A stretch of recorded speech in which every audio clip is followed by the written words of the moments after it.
Maharashtra news संपादक संतोषजी लांडे एक सामान्य व्यक्तीची अनोखी सुरुवात खुले व्यासपीठ सुरू आहे, जेणेकरून निवडणुकीच्या रिंगणामध्ये आपण उभे आहोत.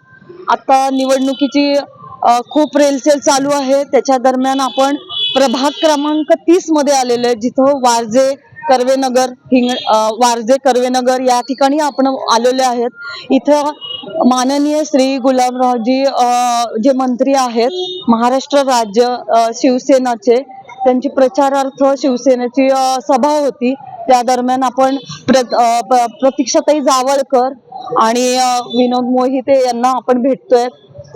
निवडणुकीच्या दरम्यान निवडणुकीमध्ये प्रचारार्थ यांना थोडक्यात आपण माहिती घेऊयात की मॅडमला मी एक प्रश्न करते की महिला सबलीकरणामध्ये तुमचा काय रोल असेल?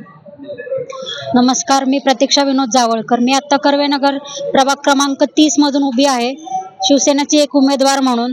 आमचा तिघांचा पॅनल आहे, ज्यामध्ये विनोद भाऊ मोहिते, मी स्वतः प्रतीक्षा विनोद जावळकर आणि अजून एक आहेत मानसीताई गुंड, असा आमचा तिघांचा पॅनल आहे. तर आपल्या कर्वेनगर परिसरामध्ये खूप समस्या आहेत, छोट्या छोट्या समस्या आहेत की महिलांसाठी छोटे छोटे प्रॉब्लेम. म्हणजे आपल्या कर्वेनगरमध्ये एवढ्या स्त्री शिक्षण संस्था आहेत, त्याच्यामध्ये कॉलेजेस आहेत, शाळा आहेत, पण आपल्या कर्वेनगर प्रभागामध्ये ही टॉयलेट कुठेही नाही आहेत. 1-2 हातावरच्या बोटावर मोजणं एवढे ही टॉयलेट आहेत, ते पण खूप म्हणजे अस्वच्छ आहेत. आणि महिलांच्या सक्षमीकरणासाठी आम्ही प्रयत्न करतोय. महिलांना एक व्यासपीठ आम्हाला उपलब्ध करून द्यायचं आहे की जेणेकरून ते स्वतःच्या पायावरती उभे राहू शकतात. आणि छोट्या मोठ्या समस्या खूप आहेत. आणि विनोद सर आहेत आपल्या बरोबर. ते 20 वर्ष झाले हे सगळेजण समाजसेवक जनसेवक म्हणून कार्यरत आहेत. तळागाळात काम करण्याची पण वेळ आली आहे, तरी ते सुद्धा 20 वर्ष चालू आहे त्यांचं काम.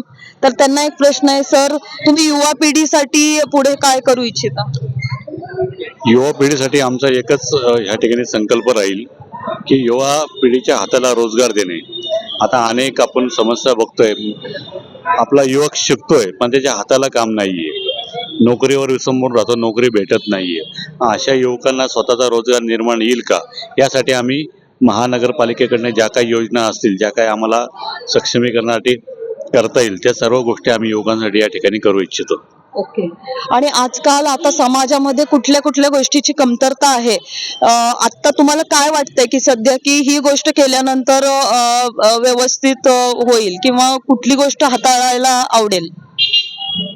आम्ही नगरसेवक म्हणून काम करत असताना या ठिकाणी रस्ता, लाईट, पाणी, कचरा उचलला जातो का नाही, ह्या सगळ्या गोष्टीसाठी आम्हाला इथं या ठिकाणी नागरिक निवडून देतात. निवडून आल्यानंतर मला वाटतं की ह्या ठिकाणी कर्वेनगरमध्ये तुम्ही पाहिलं तर सगळा पूर्ण प्रभाग फिरला तर असं चित्र दिसतंय की आपलं कर्वेनगर नक्की पुणे महानगरपालिकेत आहे का कुठल्या तरी नगर परिषदेत आहे. एकंदरीत बकाल स्वरूप जे कर्वेनगरला आलेलं आहे, त्या बकाल स्वरूप बदलण्याचा आमचा नक्की प्रयत्न राहील.